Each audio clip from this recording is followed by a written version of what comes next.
Hi people, it's me, Anja. My pronouns are she and her, and welcome back to my channel for part 3 of my favorite books with Jewish main characters, aka the third video that I'm filming today.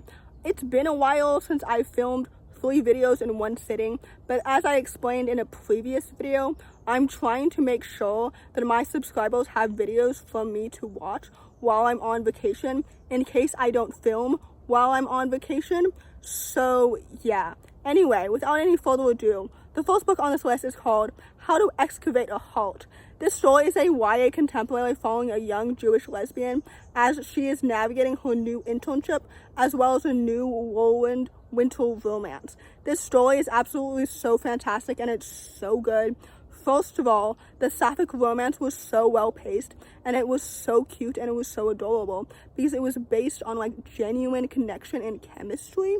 Literally, this book was so good. The plot was so well paced and so intriguing and so engaging. The characters were so well developed and so distinct. This book is so good and it deserves all of its hype and so much more. This author is so talented and I love them so much because their writing continues to be so amazing and so awesome. So anyway, without any further ado, I would highly recommend this book. The next book on this list is called The Two Wrong Halves of Ruby Taylor. This story is a middle-grade urban fantasy paranormal contemporary, and it follows a young main character who is navigating family dynamics, her identities, as well as a curse because she believes that her cousin has been possessed. This story is absolutely so fantastic and it's so good. First of all, the Jewish culture felt so authentic and so well done. I can only speak on that to an extent as a non-Jew myself, but it just felt so good and so well done. The family dynamics were so awesome and so amazing. The plot was so intriguing and so engaging. The mystery was so interesting. The characters were so well developed and so distinct. This book is so fantastic and it's so awesome and it's absolutely so underrated and it deserves so much more hype because I will gladly read more from this author in the future because they are literally so talented. So anyway, with all that said, this book is absolutely so fantastic and it's so awesome and it's so intriguing and immersive and I just really enjoyed every single second of it. So with that said, I would definitely highly recommend it. The next book on this list is called Echo After Echo. This story is a YA contemporary following a young bisexual Jewish main character as she is navigating fetal death and romance. This story is absolutely so fantastic and it's so good. First of all, the writing was so lyrical and it was so beautiful. Second of all, the fetal settings felt so atmospheric and so well done. The mystery was so captivating from the beginning to the end. The characters were so well developed and so well done. Literally, this book is so good. The sapphic romance was so cute and it felt so authentic and so well paced. And I was so intrigued and so immersed in the story from the beginning to the end because every single second felt so like good and so intriguing. Literally, this book is so underrated and it deserves so much more hype. It's so good. The queer representation coupled with the Jewish representation was so good. So anyway, with all that said, I would definitely highly recommend it. The next book on this list is called My Name is Hamburger. This story is a middle-grade historical fiction set in 1962 following a young Jewish main character who is navigating being the only Jewish person in her town. This story is absolutely so fantastic and it's so good and I just really enjoyed it. And I might be wrong when I'm saying this, but I believe this is the first historical fiction story that I've read with a Jewish main character that is not set during the Holocaust. Obviously, I understand the importance of Jewish voices during the Holocaust, but Jewish people existed before that time, after that time, as well as during that time. So it's really important to also have Jewish stories that aren't centered around that time period. I don't know if that made any sense at all, but basically the story was so good and it was so awesome. The plot was so intriguing and so engaging. The setting was so authentic and so atmospheric.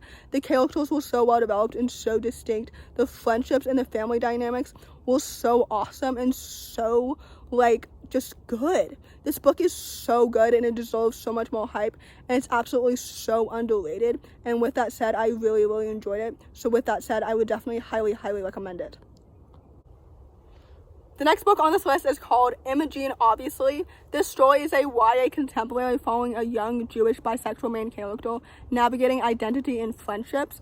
I feel like I've talked about this book quite a bit this month, so I apologize in advance if my review is rather redundant, but this book is so good, and it's absolutely so awesome and so, like, immersive. First of all, the plot was so intriguing and so well paced, and it felt so amazing and so well done. Literally, like, I couldn't tell that this story was set over such a short amount of time because I was so immersed in the story from the beginning to the end. Typically, I don't enjoy stories set over a short amount of time because they just feel, usually historically, very rushed. But this story, like, I was so immersed in it that I didn't feel like that at all. I don't know if that makes any sense. The characters were so well developed and so distinct. The friendships felt so authentic and so lovely. Both the healthy ones as well as the unhealthy ones. The sapphic romance was so cute, so well paced, and absolutely so adorable because their chemistry made so much sense, and I love it so much. This book is so important and it's so timely, and it's absolutely so well done. The queer representation as well as the Jewish representation felt so amazing and so awesome. So anyway, without any further ado, I really enjoyed this book, and with that said, I would definitely highly recommend it. The last book on this list, and certainly not the least, is called The Witch of Woodland. This story is a middle-grade urban fantasy contemporary following a young Jewish main character who is navigating friendships, magic, as well as her own religion. This story is absolutely so fantastic and it's so excellent. First of all, the world building was so atmospheric and so magical. The friendships were so authentic and so lovely. The characters were so well developed and so distinct. The family dynamics were so awesome. The religious aspects felt so authentic and so special and so magical. I don't know if that made any sense at all, but basically the story is so good. I really enjoyed it. I was immersed and intrigued from the beginning to the end because I love this book so much. Something about it just feels so special and so magical and so well done and absolutely so well paced. This author is so talented, and I will gladly read more from them in the future because they are so good at, like, writing and creating and just everything. This book is so good and it's so underrated and it deserves so much more hype. So with that said, I would definitely highly recommend it. So in conclusion, first of all, I hope that this video helped diversify your bookshelf. Second of all, by the time that you're watching this video, I'm already on vacation, and I haven't decided yet whether or not I'm going to film while I'm on vacation because I don't want to accidentally burn myself out like I'm low-key doing now, filming 3 videos in one day. So anyway, without any further ado, if you enjoyed this video, please don't hesitate to give it a big thumbs up. Comment down below the envelope emoji if you made it all the way to the end of the video. Thanks for watching. Subscribe to my channel if you're new, and I'll see you in my next video. Bye!